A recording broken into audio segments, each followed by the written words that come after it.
今日はスノの MIDI 生成機能の使い方や性能について解説していくよ。前回の動画で次も生成の検証をすると予告してしまったんだけど、性能が気になっている人もいそうだから予定を変更して今日は MIDI の話をするね。 MIDI は現代における楽譜と言えるかな。演奏データの記録されたファイルのこと。 MIDI を利用すると外部ソフトを使って同じメロディーをいろいろな楽器で演奏できる。逆に言うと外部ソフトを使わないなら何の使い道もないファイルとも言える。だから外部ソフトのない環境の人は今日の動画は見なくてもいいと思うよ。 MIDI は別にスタジオ限定の機能ではない。通常の画面からでも生成できるよ。ステムをすると MIDI も作れるようになる。プロユーザーでもできるんだよね。現在はオールディテクテッドステムの方で生成した時しか MIDI は出力できない。ボーカルプラスインストゥルメンタルを選んでも現在は MIDI 出力はできないよ。ステム生成が終わったら右の音符ボタンで指定した楽器の MIDI をダウンロードできる。もしくは右上で MIDI を選択してダウンロードオールで一括ダウンロードもできる。一度ステムを生成した曲はステム画面で C エクストラクテッドステムを選ぶことでいつでもステム画面を開けるから後からでも MIDI をダウンロードできるよ。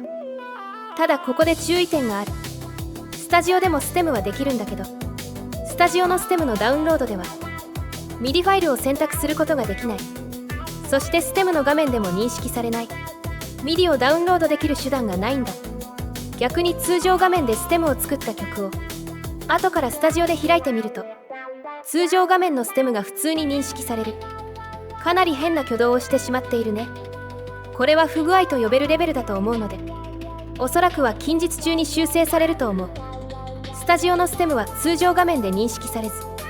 通常のステムはスタジオで認識されるから現在はスタジオでステムをすると MIDI が出せなくて純粋に損だと言えるかな。ただスタジオにはステムを経由せずに MIDI を出力できる別の機能があるよ。データを右クリックして Get MIDI を選ぶ。1回につき10クレジットかかるけど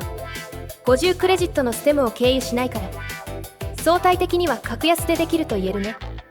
通常のステムで生成した MIDI とスタジオで生成した MIDI は結構差があるよ。ではどんな差があるのか聞いてみようか。ただ MIDI は外部ソフトが必須になるから今回は私が長年愛用している DAW Cubase を使って再生させてもらうね。ここはスタジオ夢の中僕と音だけの世界つながるリズム重なる声ここはスタジオ夢の中僕と音だけの世界つながるリズム重なる声ここはスタジオ夢の中僕と音だけの世界つながるリズム重なる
ステムの MIDI とスタジオの MIDI 両方の認識の精度を聞き比べてみたよ。どちらの MIDI 出力方法にも言えることはやっぱり認識ミスは起きるってこと。精度の高かったステムの MIDI でも1オクターブズレや半音ズレのような MIDI 認識ソフト特有のミスが先ほどの実例でも起きていたね。つまりスノで生成した曲であってもスノが正解を持っているわけではなく、他のミディ変換ソフトと同じようにスノも音の分析ミディ変換をしている。そしてスノは分析したミディが不自然だとかなり大きく修正する性質があるね。だからスタジオのミディのように元のデータが複雑で分析が難しいと全然違う曲を作ってしまったりする。これは長所でも短所でもあると思うな。ちなみにスタジオでのミディ出力でも楽器単独のデータでやれば精度は高いよ。スタジオが悪いのではなくステムを経由しない格安ミディ出力の精度が悪いってこと。それとスノのミディはベロシティ、音の強弱がほぼ一定になってしまう。音の強弱を細かく調整したい人はまあ後から自分で修正するしかないね。外部ソフトでミディで演奏したデータはもちろんウェブファイルでスタジオに返せる。オーディオアップロードができるんだから改めて言うまでもない話ではあるね。時間に余裕があるし実際にやってみようか。初音ミクさんにこの曲を歌ってもらおう。ここがスタジオ夢の中僕と音だけの世界つながるリズム重なる声ここはスタジオ夢の中僕と音だけの世界つながるリズム重なる声ミディを一度も扱ったことがないような未経験者が最初に挑戦するとしたら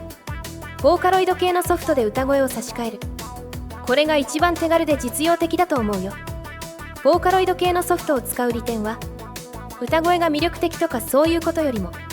無名の自分ではなく有名なボーカロイドの歌として自分の曲を発表できることだね。これはどうでもいいことのように見えて実はとんでもなく大事なことだよ。スタジオで作成した曲は右上のエクスポートで3種類の方法で保存ができるよ。フルソングは全部のデータを結合してスノの曲としてスノに保存される。セレクテッドタイムレンジは選択した範囲をスノの曲として保存する。例えばスタジオの生成で面白い音が出てこの音を他の曲でも使いたいって時はこれを使ってその部分だけの音を保存しておくと使い回しやすいね。マルチトラックは単純に全部のデータをウェブファイルで保存する操作になる。今回の動画で現在のスタジオの機能はとりあえず全部紹介し終わったかな。私はできれば外部ソフト前提の話ではなくスノだけで完結する話を優先したいから次回以降はスタジオの楽器指定生成でどんなことができるかを調べていくよ。それじゃまたね。「